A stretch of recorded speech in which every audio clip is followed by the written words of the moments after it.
So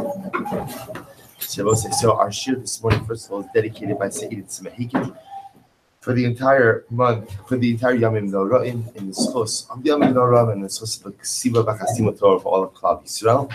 The entire month of learning is also dedicated by Anna Yudit Ben Zev, as well as by Mr. Isaac Samuel, Alias Nishmas, his beloved wife Esther Baz Harab Yachmiel Meir HaKohen. We hope that the merit of our Talmud Torah, the Shem will happen, Aliyah.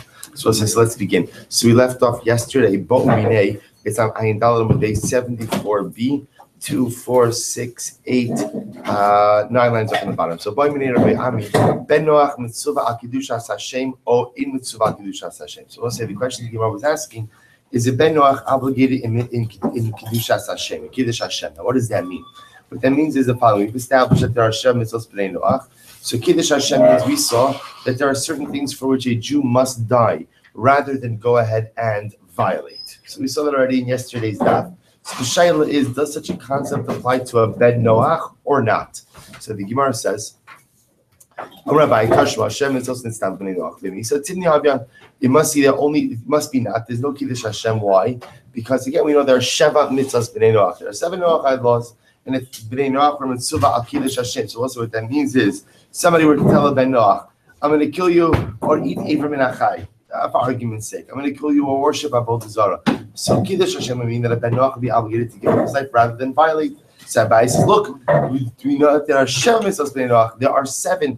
If indeed a Ben Noach was Mitzvah Al Kiddush Hashem, then what? Then what? Using our higher mathematical skills, there would have been 8. So the Gemara says, not necessarily. Because Kiddush Hashem need not to be its own independent mitzvah. Meaning Kiddush Hashem can simply be an appendage of the already existing mitzvahs. Meaning if you accept the premise of Kiddush Hashem, then what that does is that's automatically built in to the mitzvahs themselves. My Haviyalos, Nus, what's the answer? Amri Beit Rav Ksiv Ksiv V'Davar Hazeh Yislach Hashem L'Avdecha V'Bo Adoni Al Beit Rimo V'Shtach Avo Shama. So it's actually an incredible. So remember again, this is by. So Naaman was one of the generals of Aram, and he was stricken with saras. He could not find a cure. He comes to to Elisha, and Elisha tells him to bathe in the Jordan rivers. He bathes in the Jordan rivers. He's healed, and he recognizes the greatness of HaKadosh Baruch Hu. As a result, he accepts God. And he repudiates idolatry. So everyone have one problem. What's the one problem? That when I go with my master, with the king, to Beis Rimon, this was a place, so the king bows down to his idolatry. The king is older. And in order for him to get back up, I have to bow with him to lift him back up. So I'm not worshiping the idolatry.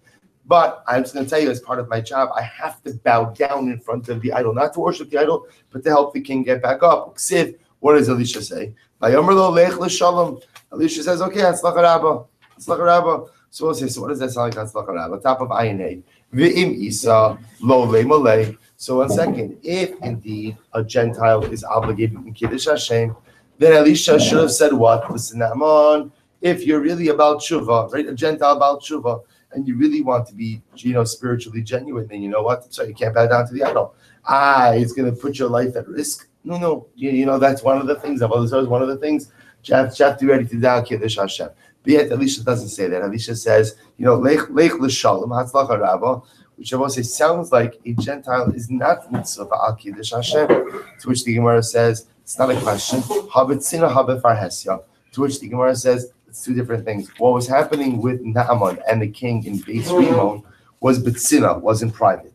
So I will say, so a Gentile, even if you want to say that he's mitzvah al Kiddush Hashem, is not mitzvah betzina. He's only mitzvah befarhesya. I'm going to have Yehuda Amarav. Ma'aseh ba'adam echad. I will say there's an amazing ma'aseh. Ma'aseh ba'adam echad. Amen. Ma'aseh ba'adam echad. Shenasan einav be'isha achas. So we'll say there was a man who went ahead and set his eyes upon a particular woman. In other words, he lusted after a particular woman. Ve'ela libo tina. Literally, Rabbi said he became deathly ill over it. He became deathly ill over her. Mamish, this is like a new understanding of lovesick. Or really, it's lust sick, not really lovesick. So at the point that he's sick over this. So they went to the doctors. They said, "No, what should we do for this guy?" And he said, "This guy has no remedy unless he has relations with her." I don't know about their education or certification or things like that, right? But I was like, go for a second opinion, right? But Lamaisa, this was the Metzias. He's mamish lovesick, and the only way for him to do it. So Amru Chachamim Yamos Valtibal. So the Chacham said, "Okay, so what time should we schedule the Levi for?" Otherwise, we're not gonna let him engage in relations with this woman. So the doctors are trying to figure out the solution to this. Fine, Tamo the fun of Aruma. So let her at least stand unclothed in front of him. Perhaps that'll satisfy his desire and to live. To which again the Beis Din responds, Yomos va'al samot al lefanav aruma. Beis Din says, no, it's totally inappropriate. So better for him to die than for her to stand naked in front of him. Tisaper ino me'achore hageder. Could they at least speak to each other? Me'achore hageder also can mean one of two things. Either it could mean, again, let them be secluded together to speak behind the fence, or it can mean let them speak together between the fence. Either way, so the Gemara says, Yomos below to saper imo me'achore hageder. So the Beis Din said, I'm sorry, can't do it. Better for him to die than to speak with her behind the fence. So the Gemara says, what's happening over here? So Pligi bar Yaakov bar Idi bar Shmuel bar Nachmani. So we'll say, so obviously the fundamental question in this whole case is, who is this woman? So the Gemara says, Chad Amar Eshev Ish Haisa. One says that she was a married woman. The Chad Amar Pnuya Haisa. One says that she was single. Bishlam Lamand Amar Eshev Ish Haisa Shapir. So according to one who says that she was a married woman, I understand the Beis Din's responses because again, she's an erva. So the Gemara says, Lamand Amar Pnuya Haisa. My Kulehai.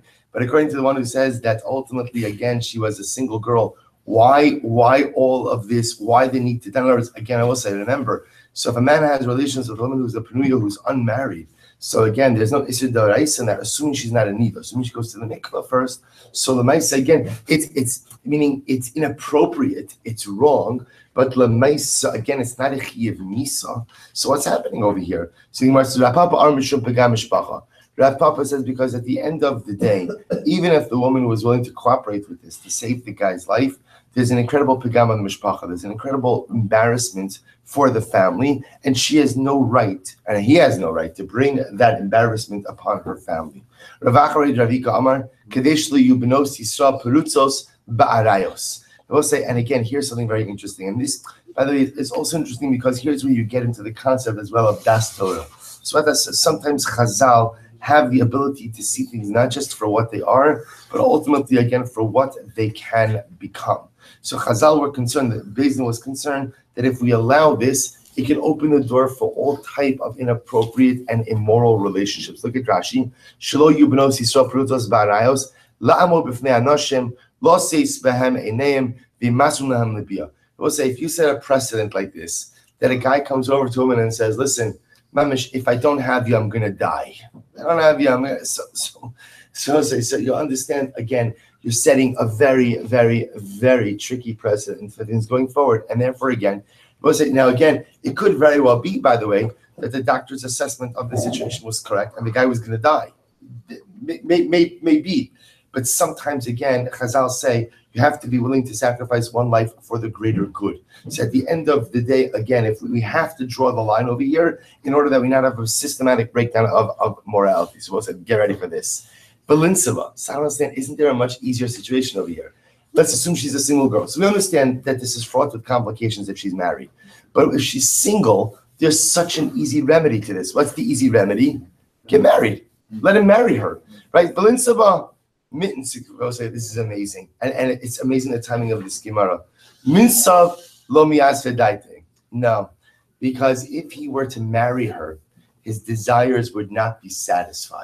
I'll say, what does that mean? It's incredible. The Gemara says, Rabbi Yitzchak, miyom shecharav beis hamikdash nitla tambia. We'll say it's an amazing Gemara. From the day that the Beis Hamikdash was destroyed, tambia, literally again, the taste or the pleasure of biyah has been removed. The nickname la over avera. meaning the full tam bia has been removed from permissible relationships and can only truly be found in illegal relationships, illicit relationships. Look at Rashi. Rashi says, "Miyom shechar beis hamikdash kashal hakoach midagos rabos." I will say again, the koach has been compromised. Our vitality has been compromised with so many worries. Ve'in ruach kama beish lios trayv leishto lefichach nital tam bia v'nital la'ovrei avera sheitzahara tokfan umar beta'abasa. So we'll see. You with Rabbi Yitzchak is saying, tell the guy to marry her. That's not what's going to satisfy him. What's ultimately going to satisfy him is his ability to what? His ability to what? To have the forbidden fruit. Meaning that's what's at play over here. So the Gemara says, "Shene'emar mayim genuvim yimtaku." As Chazal say, stolen waters are sweeter. The less than starim yinaim, and stolen bread or secretive bread is always more pleasant. So we'll say, look at this Gemara. What does that mean? That from the time the Beis Hamikdash was destroyed, so there's no tam bia in marriage. And what a strange statement. We hope it's not true. Chazal is saying it. But I think what it means is the following. What it means is from the times that the Beis Hamikdash has been destroyed, there are so many daigos, there are so many difficulties, so many challenges. So what do people do when they faced with challenges? Sometimes if you have challenges, of course, your first order of business is solve it. But sometimes you can't solve your challenges. So often what do people do when they can't solve their challenges? They escape. So we'll say, I think what the Gemara is saying, there's not one answer to that question. I'm sure there are many answers to that question. But the idea is they escape. So we'll say, so what does it mean to escape? So I think that's what Chazal is saying, that one of the ways in which people escape from the pressures of life is through the pleasures of illicit things. That's one of the escape mechanisms. People could live in a more pleasurable reality for a little bit. I will say this again.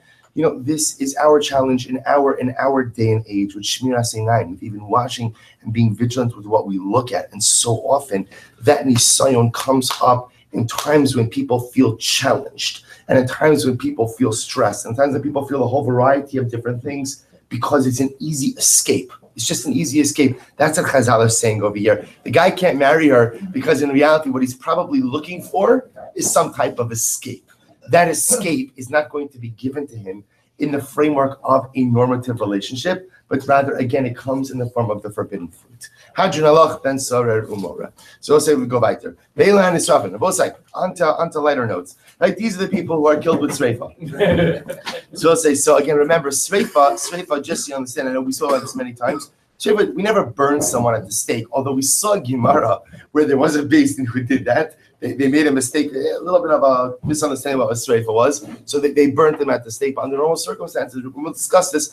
Sreifa is pouring molten lead down the throat of the individual. So it results in instantaneous death because it just literally incinerates the person from the inside. But that's Sreifa. So who gets Sreifa? Habal Isha Ubita. So man who goes ahead and has relations with a woman and her daughter. Ubas Kohen Shezinsa, the daughter of a Kohen who goes ahead and commits zinus. This is the married daughter of a Kohen who commits zinus. Yesh Bechlal Isha Ubita. So when we talk about a woman and her daughter, the following relationships are included. Bito, Yesh Bechlal Isha Ubita, the following. Bito, his daughter, Ubas Bito, the daughter of his daughter, meaning his granddaughter. Ubas Beno, his granddaughter from his son. Ubas Ishto, the daughter of his wife, even if that is not his biological daughter. Ubas Bita, the daughter of his wife's daughter. Ubas Bena, the daughter of his wife's son. Chamoso, his mother-in-law. Ve'im Chamoso, the mother of his mother-in-law, meaning his wife's grandmother. Ve'im Chamov, and the mother of his father-in-law. All of these individuals are both fall under the umbrella of Sreifa. Says the Gemara, the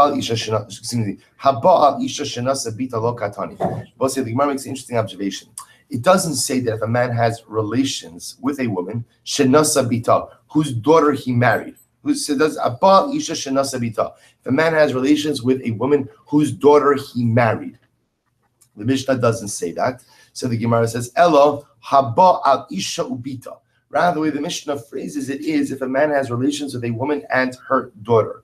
Michlal did tarvayu liisura. So we'll say it sounds like, again, both the Isha and the Bita, the wife and the daughter, in this case, the Mishnah, are both covered under the same type of Isra. Umanihu. So we'll say, so who is this? Chamoso ve'im chamoso. So we'll say, in fact, again, two women who are covered under the same Isser. We'll say an example of that would be a mother-in-law and a mother-in-law's mother. So meaning a wife's mother and a wife's grandmother. So the Gemara says, V'katani yesh bechlal isha ubita. And yet the Mishnah says again that there is included in this umbrella of isha ubita michlal de tarvayu ksivi behedja. So we'll say that in first Amos that both of these isurim are explicitly written. But is that true? V'hanech midrasha asya. But we'll say chamoso and aim chamoso, the prohibition of a mother-in-law and the prohibition ultimately again of a mother-in-law's mother are both darshaned out. So we'll say, according to Abai, who says that we go ahead and we can darshan mashmos, in other words, we can infer things from psukim. So that would be the point of contention. And if that's the point, masnisin money. We'll say, whose opinion does our Mishnah reflect? Rabbi Akiva, the Mishnah would reflect the view of Rabbi Akiva, who says that we darshan mashmos. But according to Rabbi, says no, the point of contention is whether or not a mother-in-law is permitted after the death of a wife. So what does this mean? A man is married to a woman. So obviously, as long as he's married to a woman, to that woman, so her mother is prohibited to him. What happens if she dies? Is the husband now still prohibited to his former mother-in-law, or now that the wife is gone, the mother-in-law becomes permitted?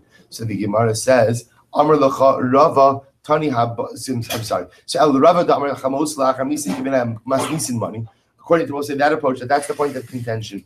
Whose opinion does the Mishnah reflect? Amar lacha Rava. Rava would say Tani Habba Al Isha Shenasabita. So therefore, Rava says you're right. You have to actually change the wording of the Mishnah.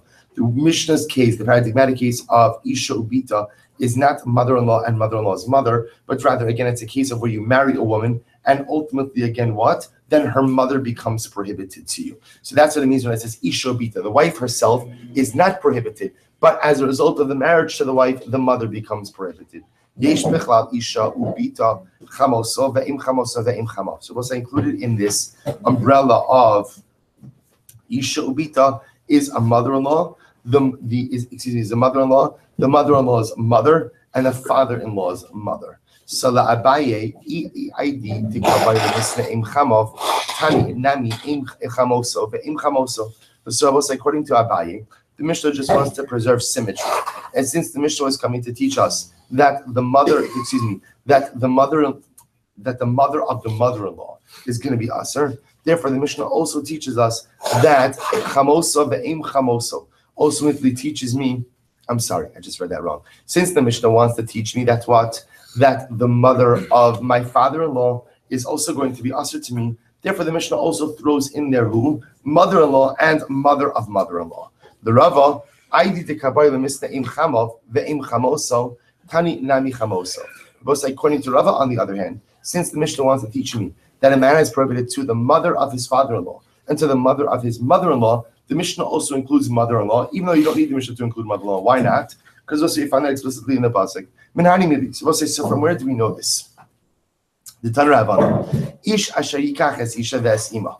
So we'll say if a man will go ahead and take a mother and her daughter, so the pasuk tells us that ultimately again that individual, or that zimahi, it's an illicit act, and ultimately again they are put to death. So the Gemara says, Einli ela isha v'ima. I only know that it refers to a woman and her mother. Bas isha ubas bita ubas bina minai. And I'll say, how do I know that it also applies to a wife's daughter, to a daughter's daughter, and to a son's daughter? Where do I know that from? Ne'emar kan zima. So we'll say it says that by the prohibition of a mother-in-law, the word zima. V'ne'emar lahalon zima. And it says by the prohibition of bas ishto, of the daughter of one's wife, zima. Malahalon bito bas bita ubas bina. We'll say just like again in that case, it means daughter of the daughter, and daughter of the son. So to afkan bita ubas bina. So to over here, we'll say it means daughter of the daughter, and daughter of the son. So make a gzira shava ultimately again between mother-in-law and between the daughter of one's wife. So the Gemara says, Minayin lasos charm kinekevos. How do I know to make men like women? Now, we'll say, now we don't know what that means at first. I was going to explain it. So, what does that mean to make zuchar like nekevos? Ne'emar kan zima. It says over here zima. V'ne'emar lahalon zima. Rabbi it says over there, Zima, Malahalon Schram Kinikevos, just like over there, we treat men like women. Again, and we'll define what that means in just a little bit. Afkan Zachram Kinikevos. So to over here, we will treat Zachram like Kinikevos. Minayin Lasos, Lamata Kilamala. Rabbi say, how do I know? Now, this is also very interesting. Again, we don't know what any of these phrases mean. This is a Braisa. We're going to define the Braisa in just a little bit. How do I know to make that which is below like that which is above? Ne'emar Kanzima v'ne'emar Lahalon Zima. So we'll say sing zir shalom malahalon lemata kilamala. Just like over there, we treat the lower like the upper, and again, we don't know what it means yet. Af kalamata ulamala uma kalamala kilamata af lahalon lemala kilamata. Okay, so we'll say now we're going to dissect this brayso. Amar Mar minayin lasos zachram kinikevos. So we'll say, remember the brayso said, how do we know to treat men like women? What does that mean? My zachram kinikevos ilema bas bina kibas bita. If you want to say that, it means to say that the prohibition on a son's daughter is just like a daughter's daughter. If that's what it means to lasos secharim kinekevos, bahadi adadi kasinan. Well, we'll see. We learn them together, meaning they're brought down together. So I don't need another drasha to teach me that. I don't need a brisa to tell me that. Rather, we'll say what it means is to tell me that the prohibition of the mother of my father-in-law is just like the prohibition of the mother of my mother-in-law. Hashta. Aim chamosalo kamalon. Aim chama mihadrila. So the Gemara says 1 second.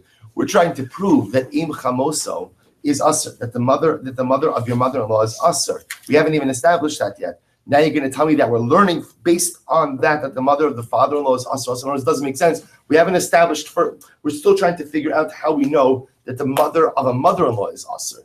We'll say so. You can't then use mother of a mother-in-law to then serve as a proof that what? That the mother of the father-in-law is going to be Asra. Amar Bezer will say, Amar Abaye says, Hachi Kamar, this is what it means to say. Minayin lasos she'er haba mimenu ki she'er haba mimena. So once it says the Gemara like this, take a look at Rashi. Rashi says, Amar Abaye, Hai zechar min nekevos, alav va'al ishto kamar. When the Brisa says we make zechar like nekevos, it's referring to the man and his wife. Vachi kamar. Minayin lazos she'er haba mimenu dahainu bito ubaspino ubaspito merasuso delav dechlal isho bita. So both say what the Gemara essentially says over here is the following: How do we know that essentially for Arayos purposes we treat his offspring she'er haba mimenu like her offspring? To which the Gemara says ne'emar kanzima v'ne'emar lahalon zima. So we'll say, how do we learn that? We learn that from the Gzer Shava between Chamosa, between mother-in-law, and Basbino, and Basbito, excuse me, and daughter of the daughter. He says over here Zima, says over there Zima, and again, so on and so forth. But when it comes to his offspring, the Torah does not employ the lashon of Zima. Amarava Amrli Rav Yitzchak bar Abdumi, Asya Heina, Asya Zima. So as Rav Yitzchak bar Abdumi says, we make a Gzer Shava of Heina, and Zima. So we'll say a two-pronged Gzer Shava, which ultimately teaches us that his offspring has the same Arayos status as her offspring. Amar Mar, Minay Lasos Lamata Kilamalo. So we'll say, how do we know to make that which is below like that which is above? So what does that mean? So we'll say, Mata Kilamalo. We'll say, what does that mean? Ilema Baspina Ubaspita Kibita. So we'll say, maybe you want to say like this. Maybe what Lamata Kilamala means the following: that generations under him should be like generations above him. And we'll say, what does that mean? That how do we know to treat Baspino Baspita, the daughter of his son and the daughter of his daughter are the same prohibition as his daughter? That's what it means to treat Lamata on the family tree. Their generations below, Kilamala, like the generations above. Just like we've established the prohibition with one's daughter. So we'll say, so how do I know that the offspring of the daughter, for that matter, the offspring of the son, have the same level of prohibition? To which the Gemara says, Ilema Baspino Baspita Kibita. We'll say that can't be. You don't need a separate drasha for that. Why? Because they're all taught together. Ella im chamav ve'im chamoso ki chamoso. Rather, we'll say, how do I know that the mother of the mother-in-law and the mother of the father-in-law are treated like the same prohibition as the mother-in-law? Says the Gemara, hi lemata kilamala, but that's not a case of below like above. That's lemala kilamata. Or we'll say the imagery. Now you understand the lashon. If you imagine, by the way, like a family tree. So what the Gemara is trying to figure out, the Gemara is suggesting over here, what the Bryce was asking is, how do I know that the prohibition of the mother-in-law and the mother of the father-in-law are just like what? The prohibition of the mother-in-law. So we'll say, so the Gemara says, well, that would be called, how do I know that lemala, that which is above, which refers to the earlier generations, are like lemata, the same din as the subsequent generations. To which the Gemara says, you're right, Tani lemala kilemata. You're right. Read it instead to say, how do I know that lemala, which refers to the mother of the mother-in-law and the mother of the father-in-law, have the same prohibition as the mother-in-law? If that's the case, Nemar kanzima v'nemar la lanzima.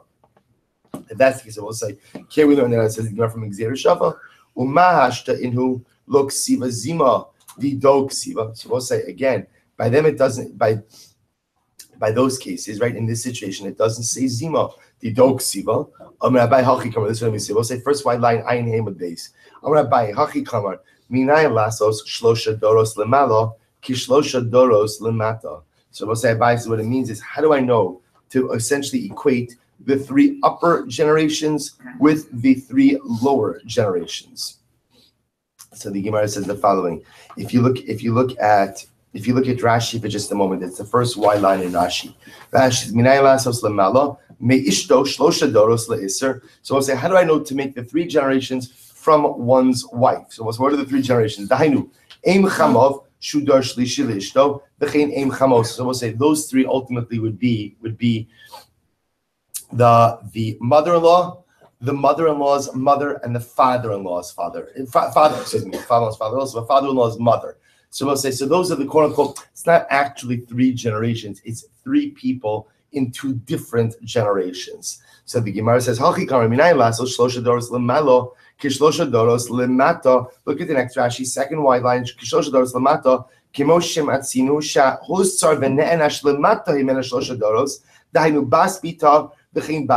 we'll say again, how do I know to make the three upper generations, which refers to mother-in-law, mother-in-law's mother, father-in-law's mother, like the three lower generations. Well, so who are the three lower generations?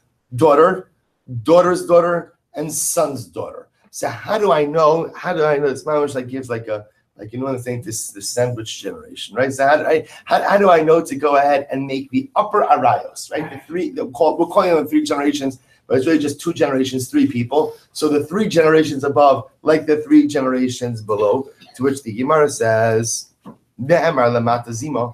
It says by the lower generations, zima, v'ne'emar lemala zima, and it says by the upper generations, zima, malamata shlosha doros. Just like it will say below, it's referring to three generations. Af lemala shlosha doros. So to above, it also covers all three generations. Uma ba'omesh asa lemata kilamala. And it will say, just like when it comes to the punishments, so now we equate the upper generations, the lower generations, like the upper ones.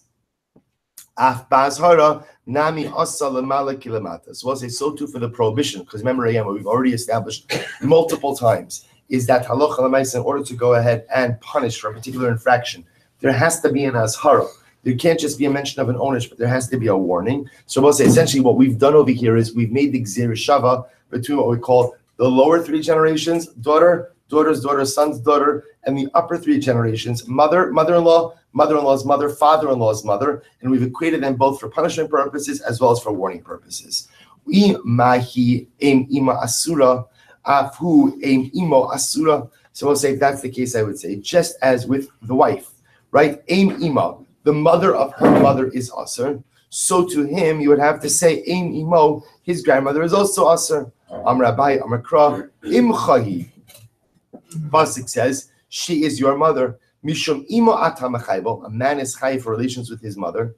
V'i ata mechaybo mishum ein imo. But Rabbi like a darshan from that the prohibition of incest only applies to one's mother, but lav davka that it applies to one's grandmother. Rava Amar Rava says, Bein leman do Amar don mine umina, ubein leman do Amar don mina v'uki ba'asra lo asya. So we'll say, listen to this. So this is actually an interesting exegetical machlokes, how we darshan things. So don minei umina also means the following: when you're learning something out from a particular source, so ultimately, again, when in doubt about the particular halacha, you learn that out from the source. That's don mina umine. On the other hand, don minei v'uki basra also means when you're trying to learn something out, something new out. so you use the source up to a certain point, but ultimately, again, when in doubt, you try to establish the halacha based on not the source, but we'll call it based on the destination. I didn't say that. I didn't say that well. The shaila is when you're trying to learn out something new about say. So don't mine umina means learn out all of the details from the source. Don mina v'oki basrei means at the end of the day, learn out what you can from the source. But where there is ambiguity, you'll have to judge the new limud on its own merit. So the Gemara says, whether you hold don mina umine, or whether you hold don mina v'oki basra lo asir. Rashi says, lo yecholim lilmod es ha'isr shel imimo.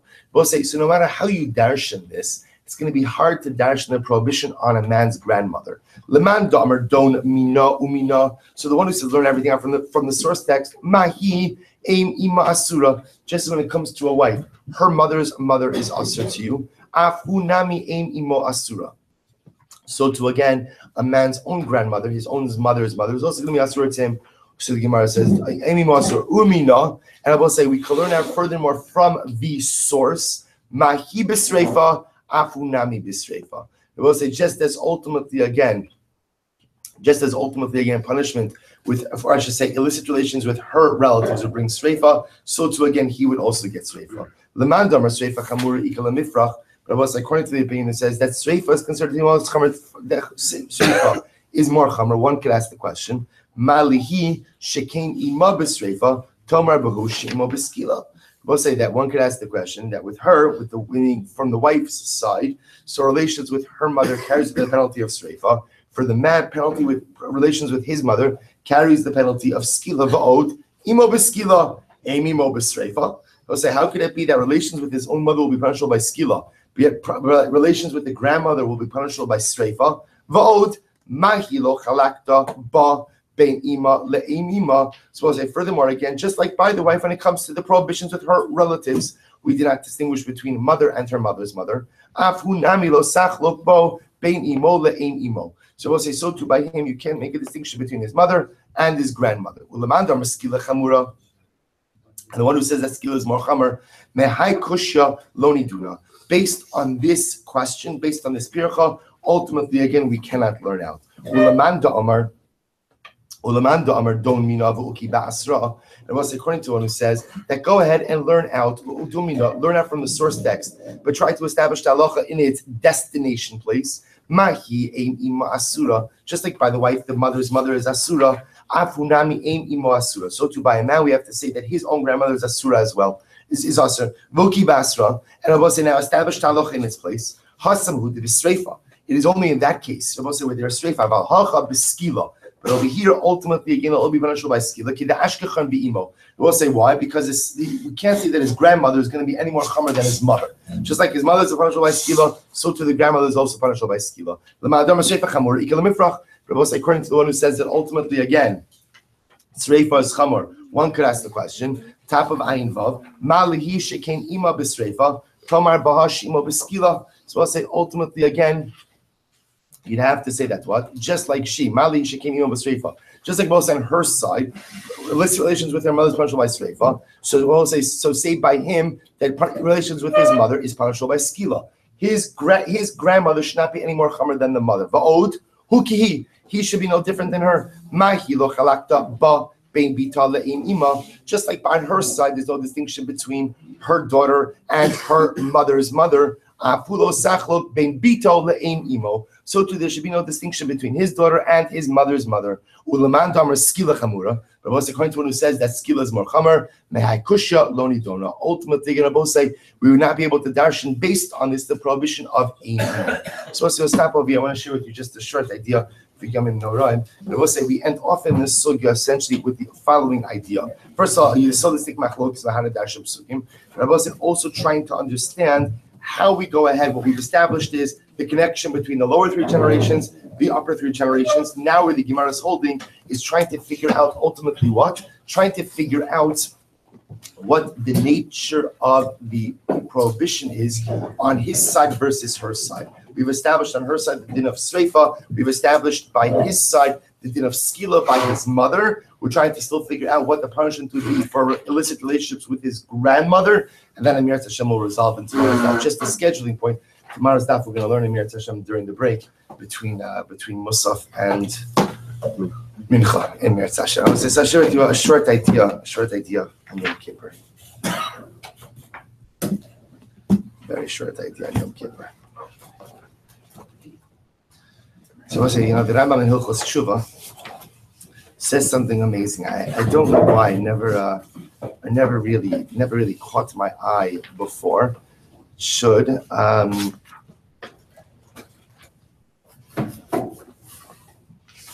So the Rambam writes the following. The Rambam writes. I can't find it now. The Rambam writes about the concept of going ahead. Sorry, give me one.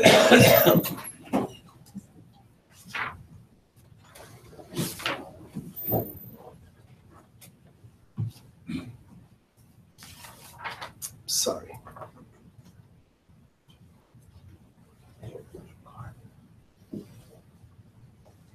Okay. Let's start that again. So we'll say this. So the Rambam in Hilchos Tshuva.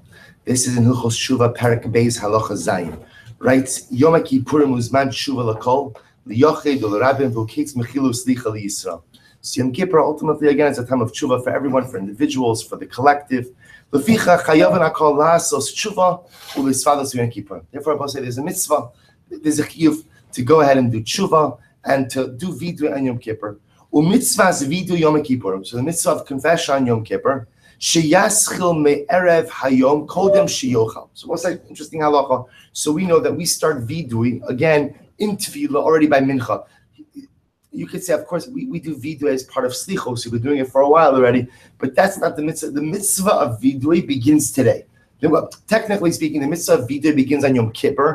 What the Rambam is telling us is we begin vidui already today, and we begin it today dafka by mincha. And we know there's a concept of davening mincha before the Suda Mafsekes. Why do we go ahead and start vidui before the Suda? And the Rambam says something amazing. We're familiar with this idea. Shema yechanik b'suda kodem sheyisvada. Not like very optimistic Rambam, but the Rambam says because one may choke during the Suda, and not get a chance to do vidui. So what the Rambam essentially sounds like he's saying is you might die during the Suda, and therefore we don't want to leave it to chance that you're going to die before you go ahead and you do tshuva. Therefore, we have you do tshuva already by mincha before Yom Kippur. Now, the Lechem Mishnah already picks up on this Rambam, and the Lechem Mishnah says the following. The Lechem Mishnah says, so the Lechem Mishnah is quoting from the Gemara. This Gemara appears in Yuma, Daf Pei Zayin Amud Beis. Aval Amru Chachamim Yisvade Kodem Shiyochal V'Yishteh Shema Ye'ara Davar Kilkala B'Sudaso. The lashon of the Gemara doesn't say that we start doing vidui ultimately again before the Suda, lest you choke. That's not lashon of the Gemara. Lashon of the Gemara is Shema ye'are davar kilkala. Maybe something will go wrong during the Suda, and in fact he quotes the Rif who says Shema titrov daito Allah. Who says it's very important. Sometimes people get confused between the Suda Mafsekes before Tisha B'Av and Suda Mafsekes before Yom Kippur. They are dramatically different meals. They both call Suda Mafsekes because that's just a descriptive term that it's a last meal. But also remember the Suda before Tisha B'Av is a mournful Suda. The Suda before Yom Kippur is a celebratory Suda. Therefore, again, what could you have at that Suda if you choose? Wine. So what the Rif is saying, what the Rambam is saying, what the Rif is saying is there's a concern. What's the concern? That your Suda Mafsekes could get a bit too labodik. And what happened? It has happened that a person doesn't make it to shul that night because the Suda, not planting any ideas, but that the Suda was a little too good. Shema Titrov Daita, we're concerned that you're going to get a little too labodik in the Suda, and you're not going to end up doing vidui that night. Therefore, in order to ensure that in order to ensure that you have proper vidui, so we go ahead and we say start vidui from Erev Yom Kippur because we're davening mincha before the Suda. So the shaila is obvious. Rambam, where do you get this from? Right? What do you mean? Say now again. It could be this simple answer is the way the Rambam understood Shema Titrav Daito Bisuda literally means that maybe a person is going to choke and Chas Shalom die. That could be the way the Rambam understood the Gemara. But what a strange interpretation. Perhaps the Rambam is teaching us is like this. I was saying, you know, that the beauty of this year the beauty of this year is, beauty of any new year, is that it's filled with so much promise and so many opportunities. And hopefully, I will say, I hope that all of us have begun to dream big and to have beautiful ideas for what we want to accomplish and beautiful ideas for what we want to be. And if you haven't dreamt any dreams, it's okay. It's not too late. It's not too late. There's a lot of time in shul over the next day. If you didn't hear, there's a lot of time in shul. And the truth is, if we're honest, most of us can't pay attention to the machzor the entire time. The Bali Tefillah have to, right? But most of us zone out at different points in time. So instead of going ahead and bringing reading material, always amazing. I feel like I need to take this up with the OU. How they always come out with new issues of Jewish action before the Yamim Noraim. Do me a favor, don't come out with new issues of Jewish action before Yamim Noraim, right? Because again, it's like Lifnei Iver Lo Sitei Michshol. We don't need reading. You don't need reading material. I'll tell you why you don't need reading material. I will say, because if you zone out, all you need to do is close your eyes and just ask yourself, what do I want to do this year? What do I want to be this year? What am I just? And it's okay. It's okay to space out in shul if you're thinking about who you want to be and what you want to be and what you want to build and what you want to accomplish, because that's not spacing out. That's ultimately utilizing your time properly on the Yamim Noraim. We have dreams, we have aspirations. So we'll say, but I say to myself, I've had dreams and aspirations like every single Yamim Noraim. And if I'm honest with myself, what happens? Somehow I just get derailed. I must say, how does it get derailed? Because sometimes what ends up happening is you go and you're with a vitality and a vigor, and then kind of life gets in the way. The Su'uda gets in the way, and I choke. I begin all of my life aspirations. I hit a bump in the road, and I just simply get derailed and can't get back on track. When Chazal say over here that we're concerned that you're going to sit down in the Suda and Shema Tekarei Daito, what does that mean? I'm a big boy. I'm not going to drink too much at the Suda Mafsekes. I'm not going to drink it all at the Suda Mafsekes. What does the Rambam mean when he says you're going to choke? We'll say, we have a general principle in halacha of lemisa lo chayshinan. We're not choshesh that people are going to drop dead. We assume that people will live. That's the chazaka is living. What the Rambam is saying is the following. You have so many beautiful dreams.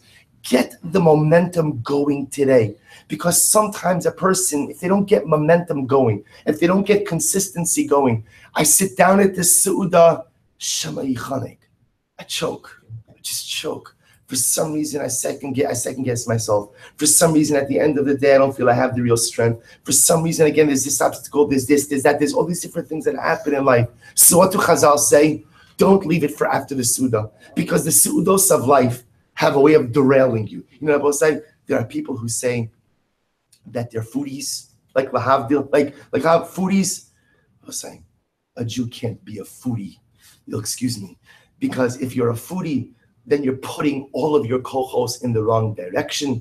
A Jew could be a mitzvi, a Jew could be a Tori, a Jew could be a daf yomi, right? Let's say sometimes in life we don't get the real traction we want because we're putting our kochos in all the wrong places. Because sometimes we begin with our dreams, but then we get sidetracked by the su'udos. We get sidetracked, and again, I don't mean just gashmios. We just get sidetracked in all the wrong things in life. We get sidetracked by machlokes. We get sidetracked by this. We get sidetracked by this. We get sidetracked by a million different things. The Suda, according to the Rambam, is the paradigmatic distraction. And there are no shortages of distractions in life. But at the end of the day, the reason why we don't accomplish the things we want to accomplish is not because of the Yetzer Hara, and it's not because we're Bali Taiva, and it's not because we're not hard workers. It's none of that. Yes, we have Taivas, we have this, but we're hard workers, we're committed, we're all tzaddikim, we're all geonim, we're all wonderful. So why don't we accomplish? And the reason is because sometimes we sit down at this Su'udah and we forget to get back up, or we don't get back up because I choke. I end up just sitting there at the table and I never get back up. That's what the Rambam is saying. The Rambam is saying is, if you want success in life, there has to be consistency. If I want success in life, there has to be dedication. If I want success in life, there has to be commitment. And the concern is that if I sit down at the Su'udah, Shema Yichanik. So you can sit down at the Su'udah. You can enjoy the Su'udah. But make sure that when you sit down, you don't plant yourself too firmly. Because the place of the Jew is not at the table of the Su'udah. The place of the Jew is in the dynamic field of life accomplishment. So Rabbi saying, Halavai, we should be zochen Eretz Hashem to dream big dreams for this year. But just as important as dreaming those dreams is at the end of the day to make sure that we have the commitment and the resolve to make them happen. Let's not get sidetracked at the seudos of life. Let's not get sidetracked at the things that seek to take the train off the rails. The Rambam says the fear is real. We start vidui today because I realize I can't even wait till Yom Kippur to get the right momentum. Why? Because there's a Suda before Yom Kippur. And it's possible that Suda could derail my momentum. So I'm going to start the momentum beforehand, hoping that that momentum will take me through and ultimately, again, create the positive momentum for the entire Yom Tov of Yom Kippur. And may we be zochem Eretz Hashem to dream big dreams. But may we be zochem, more importantly, to have the resolve, to have the commitment, and to have the strength to see them through. Remember